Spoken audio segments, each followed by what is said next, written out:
எபிசோடில் என்ன நடக்கலாம் அப்படிங்கிறத பற்றி பார்க்கலாம். இன்றைக்கான எபிசோட் இன்ட்ரெஸ்டிங்கான சுவாரஸ்யமான எபிசோட் அப்படின்னு சொல்லலாம். சிவாவும் சிந்துவும் மொட்டை மாடியில் கரண்ட் இல்லைங்கிறதுனால எல்லாரும் மாடியில் படுத்திருக்கும் போது போர்வைக்குள்ளார பார்த்தோம்னா 2 பேரும் காமெடி கலாட்டா பண்ணிக்கிட்டு இருக்காங்க. எல்லாரும் மாறி மாறி சிவா கிட்ட என்ன சத்தம் கேட்குதுன்னு கேட்கும்போது சிவா ஏதேதோ சொல்லி சமாளிச்சிடுறாரு. ஒரு கட்டத்தில் பார்த்தோம் அப்படின்னாக்கா சிந்துக்கிட்ட கலாட்டா பண்ணிக்கிட்டு இருக்கிறாங்க. அடுத்த நாள் பார்த்தோம் அப்படின்னாக்கா எலக்ட்ரிஷியன் வந்து அந்த கரண்ட் இல்லாததுக்கு பீஸ் கேரியர்லாம் மாற்றி விட்டு இந்த விஷயம்லாம் சரி பண்ணிடுறாங்க. அன்னபூர்ணி எப்படி பீஸ் கேரியர்லாம் காணா போச்சு அப்படி இப்படிங்கிற மாதிரி கேட்டுக்கிட்டு இருக்கும்போது அப்படிலாம் சரி பண்ணிவிட்டு அவங்க எல்லாம் அங்கேருந்து கிளம்பி போயிடுறாங்க. இப்போ சிவா வந்து சிந்துக்கிட்ட நீ ஏன் இப்படி பண்ண அப்படின்னு கேட்கும்போது உங்கள் அம்மா இப்படி பண்ணலையா அப்படிங்கிற மாதிரி பேசிட்டு 2 பேரும் ஒரு மாதிரி காமெடி கலாட்டம் பண்ணிட்டு அங்கேருந்து போயிடுறாங்க.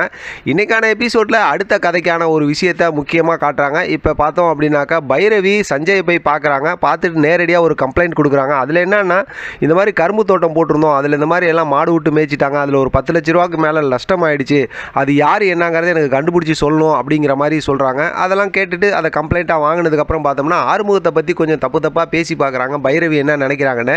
பைரவி பார்த்தோம் அப்படின்னாக்கா அவன் வந்து அப்படி தான், அவன் என்ன சொன்னாலும் நம்ப மாட்டான், இப்போ கூட நம்ம இங்கே பேசிக்கிட்டு இருக்கிறத தெரிஞ்சுன்னா என் மேலே சந்தேகப்படுவோம் அப்படிங்கிற மாதிரி ஆறுமுகத்து மேலே தப்பாக தான் சொல்கிறாங்க. இதை கேட்டு சஞ்சய்க்கு ரொம்ப சந்தோஷம் வந்துடுது. நீ எப்படி இருந்தாலும் அவனை நான் நல்லவன் சொன்னால் நீ கெட்டவன் சொல்கிறதா எனக்கு வேணும் அப்படிங்கிற மாதிரி சொல்லிட்டு சீக்கிரமாகவே நான் பிரிச்சிடுறேன் அப்படிங்கிற மாதிரி எப்பவும் போல் அப்படியே ஒரு மாதிரி பேசுகிறாங்க. அவங்கேருந்து பைரவி கிளம்பி போயிடுறாங்க. அடுத்து சிந்துக்கிட்ட வந்து மகா வந்து நீ தானே பீஸ் கேரியரை பிடுங்கன்னு சொல்லும்போது நீங்கள் தானே எங்கள் ரூமில் இருக்கிற அந்த பீஸ் கேரியரை பிடுங்கினீங்கன்னு சொல்லி 2 பேத்துக்குள்ளார சண்டை வருது. நான் அப்படி தான் செய்வேன் அப்படிங்கிற மாதிரி சிந்து சொல்லிடுறாங்க. நான் இந்த விஷயத்தில் ஏற்கனவே எசைக்கு விஷயத்தில் அன்னபூர்ணி ரொம்ப கோவமாக உங்கள் மேலே இருக்காங்க, நீங்கள் இந்த மாதிரி பண்ணிங்கன்னா நல்லா உங்களை மாட்டி விட்ருவேன் அப்படிங்கிற மாதிரி சொன்னதுமே மகாவால் ஒன்றுமே பேச முடியாமல் அங்கேருந்து கிளம்பி போயிடுறாங்க.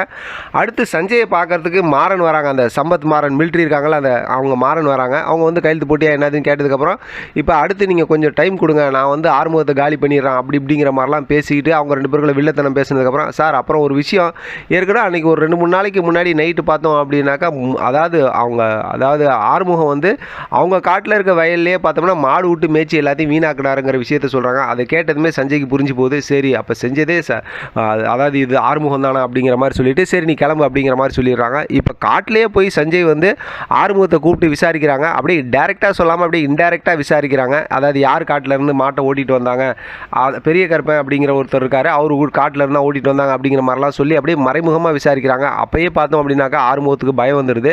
அடுத்து சொல்லிட்டு போகும்போது பார்த்தோம் அப்படின்னாக்கா அவங்க காட்டில் இருக்க சிசிடிவி கேமராவை எடுத்து பார்த்தோம்னா தெரிஞ்சு போகுது அப்படிங்கிற மாதிரி சொல்லிட்டு அங்கேருந்து கிளம்பிடுறாங்க. அடுத்து அந்த பெரிய கருப்பன் அப்படிங்கிற ஒரு காட்டில் போயிட்டு உங்கள் சிசிடிவி ஃபுட்டேஜ்லாம் கொடுத்துருங்க அப்படிங்கிற மாதிரி சொல்லிட்டு அங்கேருந்து சஞ்சய் கிளம்பிடுறாரு. சரிங்கன்னு சொல்லிட்டு அந்த காட்டுக்காரரும் பேசிடுறாரு. அதை கொண்டு வந்து பார்த்து செக் பண்ணுறாங்க. செக் பண்ணி பார்த்தோம்னா கரெக்டாக என்ன தேதியில் ஆறுமுகம் வந்து அந்த காட்டுக்கு போய் அந்த மாட்டை ஓட்டிகிட்டு வந்தாரோ அந்த ஃபுட்டேஜ்லாம் வந்து அழிஞ்சிருக்கு.